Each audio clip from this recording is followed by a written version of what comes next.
That's right.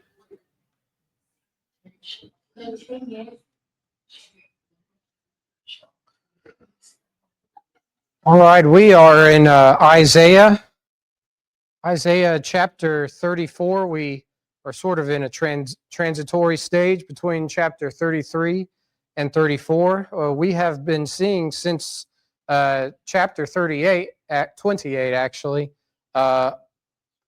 the human pride of Judah, all of this having to do with the judgment on Jerusalem and Samaria. And so we've seen the consequences of human pride. We've seen the consequences of misplacing your trust in things. For instance, with Jerusalem, it was human alliance in particular with Egypt. And so we can misplace our trust in human organizations and different things today. So we have plenty of application to take from that. And we're about to see a transition from divine judgment. Also, don't need to forget, we've just discussed what it looks like to have a God-centered life in chapter 33. So chapters 34 through 35 are going to serve as a final pairing to sum all of that up. First, we're going to see judgment in chapter 34, and we're going to see restoration in chapter 35. So from Isaiah 33, it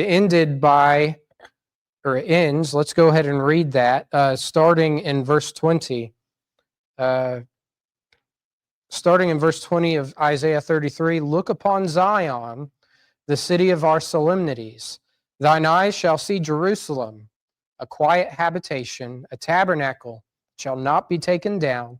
Not one of the stakes thereof shall ever be removed, neither shall any of the cords thereof be broken. But there the glorious Lord will be unto us a place of broad rivers and streams, wherein shall go no galley with oars, neither shall gallant ships pass thereby.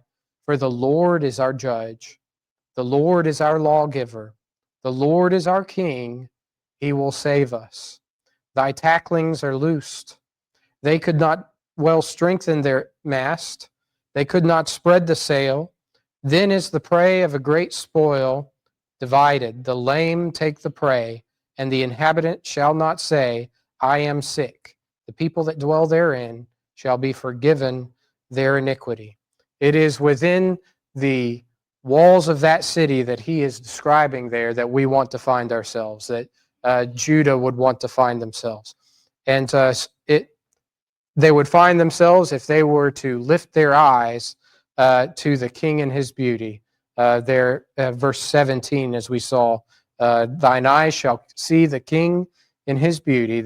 They shall behold the land that is very far off. Only access to that land is if you put your eyes, you center yourself around that King. And so that would then reveal this place of, he describes as a quiet habitation, security, true security. And that true security is only found, as we saw last Wednesday, in fear of the Lord. Stability is what we use. I was looking for that word. Stability. Only true stability is found if you fix your eyes on that King that we read of here. 33 and verse 6 again. And wisdom and knowledge shall be the stability of thy times, and strength of salvation. The fear of the Lord is his treasure. But Scripture frequently balances divine blessing, divine stability, with divine judgment or justice, right? And so that's what we're moving on into chapter 34. It turns the focus from the refuge of the faithful toward the end of chapter 33 to the reckoning of the rebellious in chapter 34. And what we'll find is Edom. We've spoken at length when we were going through the judgment of the nations. Idumea, your translation might say, Edom becomes the symbolic example, a nation that was historically hostile to Judah. I think we just discussed this on Sunday, right? The past relationship between Israel and Judah is traced back to who? Esau, right? Jacob and Esau. So the Edom would come from the lineage of Esau, and they would be enemies there forever.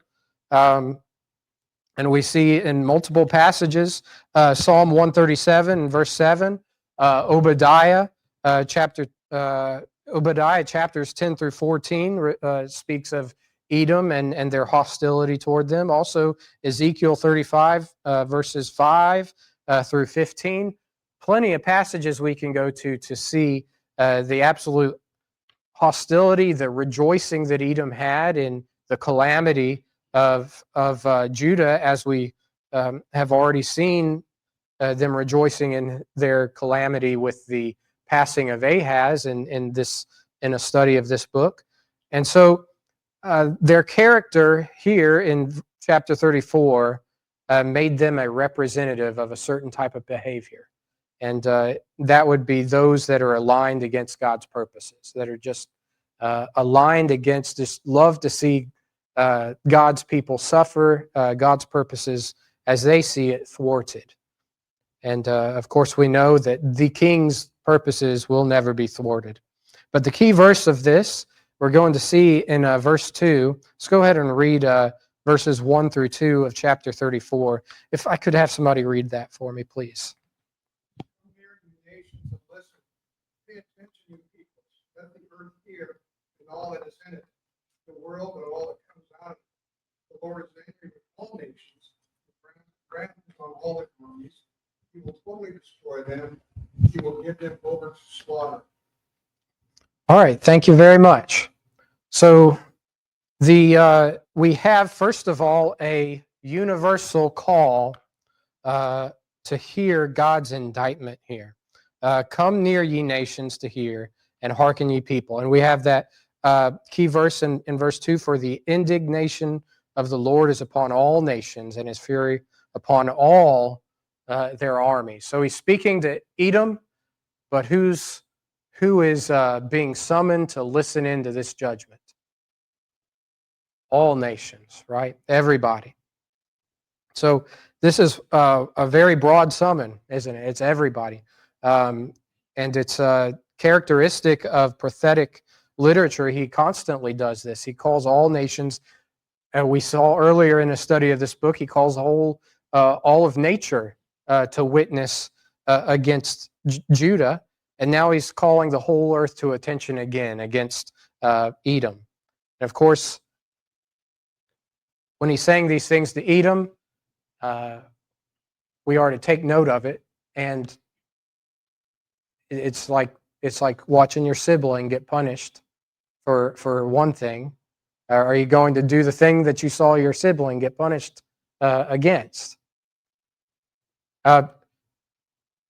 This is not just a warning to Edom, is what I'm getting at. It is universal in scope. All peoples, nations, and the earth, all that would raise up themselves against God and his purposes. So we have this universal summons. What does God call upon the nations to do here? Well, he says, draw near, listen carefully, pay attention to this pronouncement of judgment. And it's basically a divine summons requiring universal. Everybody listen up to this. Now, what we see in these first two verses is the language is very court-like. It's very legal sounding. And we're going to look at a few words here coming up. But that's what I picture here, calling everybody to witness against this one person who charges are being levied against. And so we have verses 2 through 4. I think we've just read 2, but I'll read it again. For the indignation of the Lord is upon all nations, and his fury upon all their armies. He hath utterly destroyed them. He hath delivered them to the slaughter. Their slain also shall be cast out, and their stink shall come up out of their carcasses, and the mountains shall be melted with their blood, and all the host of heaven shall be dissolved, and the heavens shall be rolled together as a scroll, and all their hosts shall fall down, as the leaf falleth from the vine, and as a falling fig from the fig tree. So in verses 2 through 4 here, a few things to note. First of all, the indignation of the Lord. That word indignation, literally in the Hebrew, it is bursting anger provoked by injury. Bursting anger provoked by injury. So this isn't just some random for the sake of being angry. This is a response to something that they have done. Romans chapter 1, verse 18, I'd like to go there.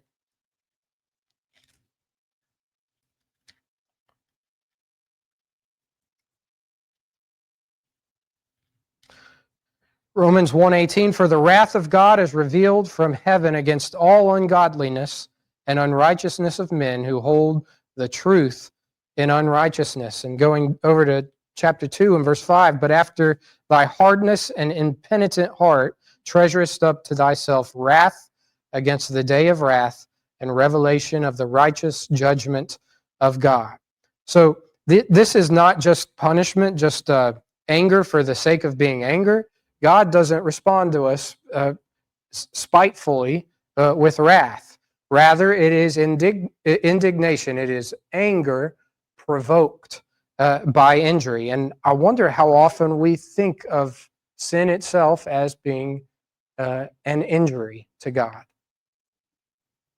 especially when it's our own sin, right? Do we often think that we are being injurious to God when we sin? How have you ever heard this question, or this? A skeptic might say this: a loving God would never punish me in hell. Have you ever heard that? How do you answer that?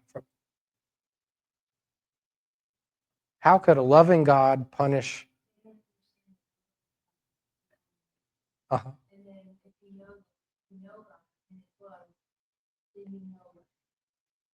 Yeah. Absolutely. Yep.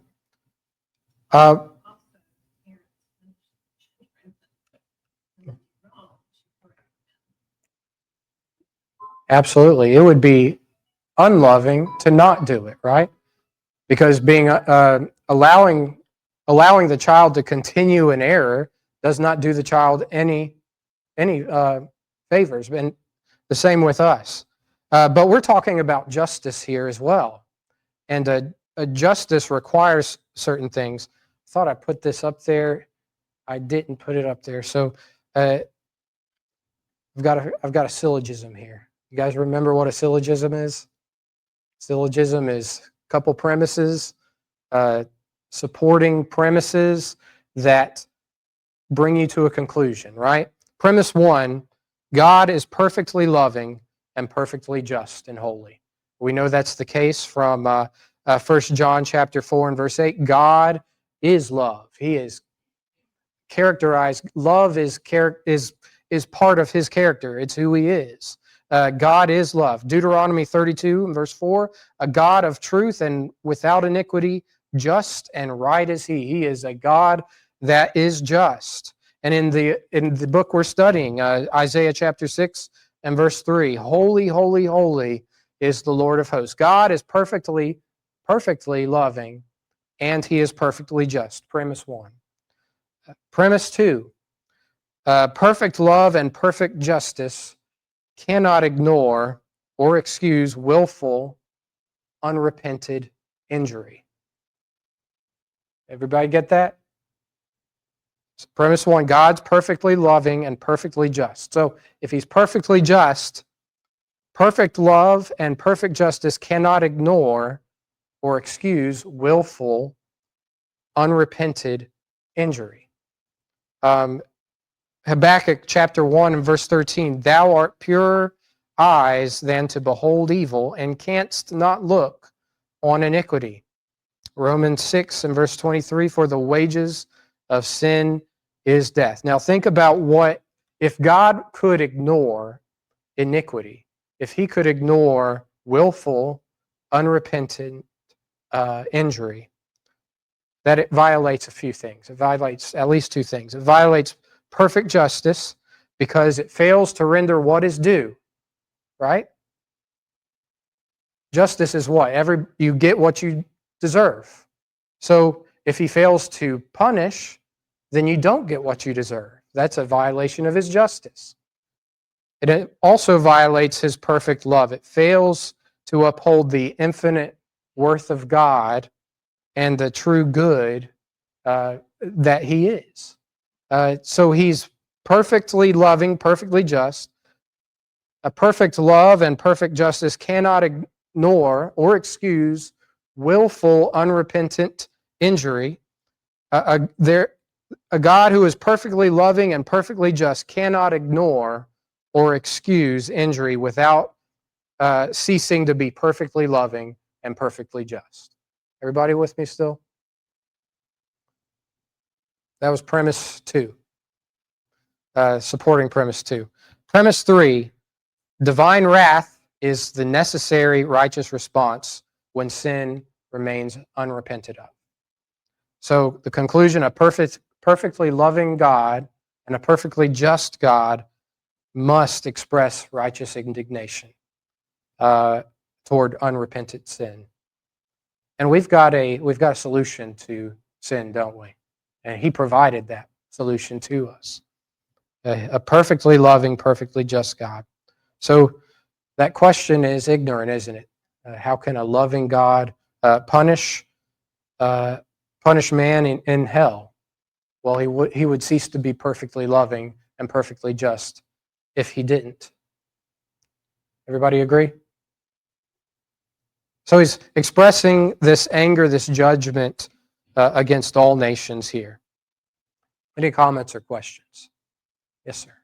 Romans 6:6 talks about, and this goes a little bit beyond what you're talking about, someone who's repented and then gone bad again. Mm-hmm. And then try to repent again, you're bringing God to him.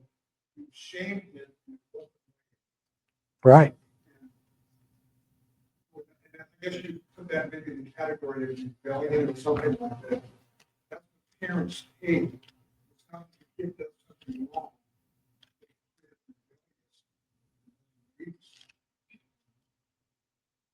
Or doesn't care that he's done wrong, right? Or doesn't care that he's done wrong, right?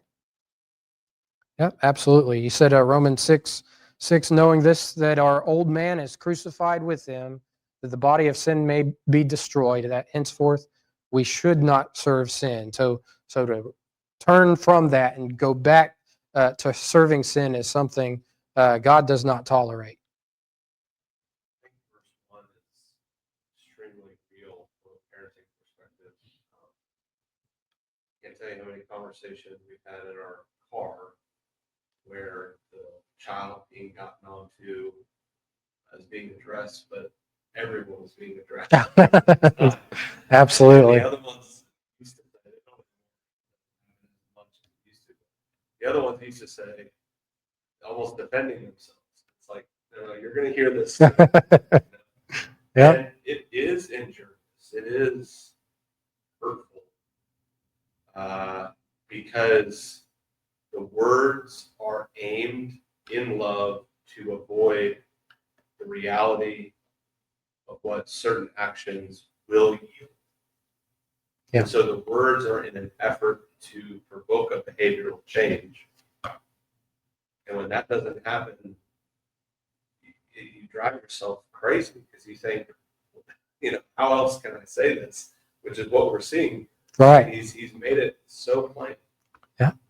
And I wonder how often you as parents are guiding your children in a way that does not benefit them, that purposely, right? It's all for their benefit, right? So it's very injurious to you because you want what's best for them, and yet they go against it. Yes. So virulent, I guess you can say. So deep. In the army would say, what don't you understand about what I just told you? Yep.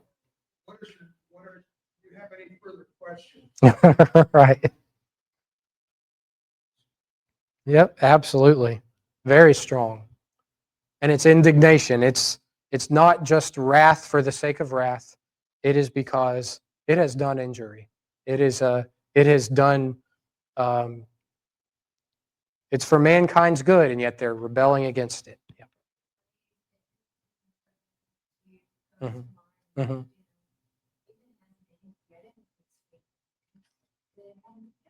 Yeah. Yeah. Right. I think if you enjoy doing that as a parent, you probably have a problem, right? Well, as a parent, you would, but an aunt, you not. Yeah. There it is. There's a summary of those premises there. God is perfectly loving. He's perfectly just. Sin is the real injury, and justice demands a response to sin. So wrath, therefore, is necessary when sin remains unrepented of or unatoned, which God took care of that part, right? Atonement. All right, so moving on to, well, we're still in verse 2. Got these all mixed up here.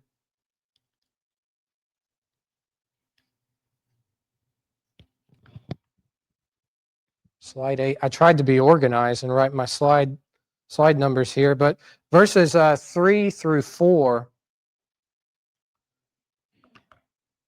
Verses 3 through 4 of what we just read use apocalyptic imagery. Anybody remember what that word means?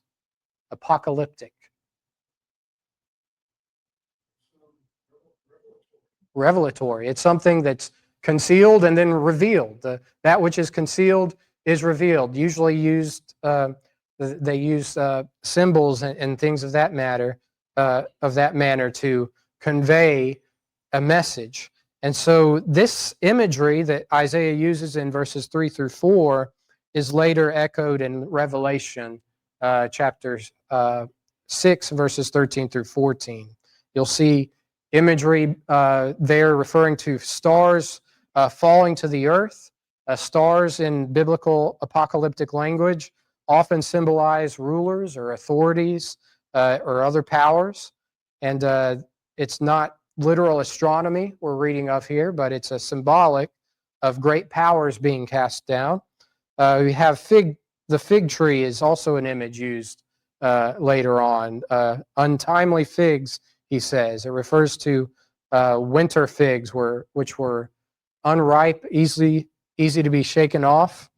And so basically, it's an unripe fig. It's going to fall off in the winter. It is prematurely falling off. So it's a sudden, violent, and premature falling, basically. Then you have heaven, the heavens departing as a scroll here, which is also common apocalyptic language. In Isaiah 34, as we just read, and all the host of heaven shall be dissolved, and the heavens shall be rolled back together as a scroll. And so the image being given is the sky appears to split and roll back as a parchment scroll being closed. And then he says, every mountain, the mountain shall be melted with their blood. That's also imagery in Revelation chapter 6. So when one would read the apocalyptic language of the New Testament, they would know how to interpret it because they're used to it. They've read it in Isaiah, and a lot of times they speak of the symbols mean the same thing. So, having established the certainty the scope of God's divine wrath, Isaiah narrows his lens to Edom. So the sword is described as falling on Idumea. I wonder if somebody could read verses 5 through 8, please.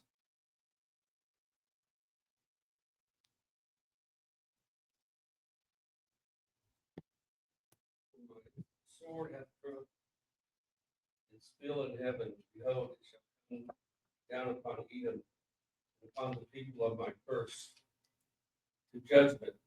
The sword of Jehovah is filled with blood, and is made fat with fatness, and the blood of lambs and goats. With the fat of the kidneys of rams and Jehovah, for Jehovah hath a sacrifice, and the great slaughter of the land of Edom. And the wild oxen shall come down with them, and the bullocks of the bulls, and their land shall be drunken with blood, and their guts made fat with fatness.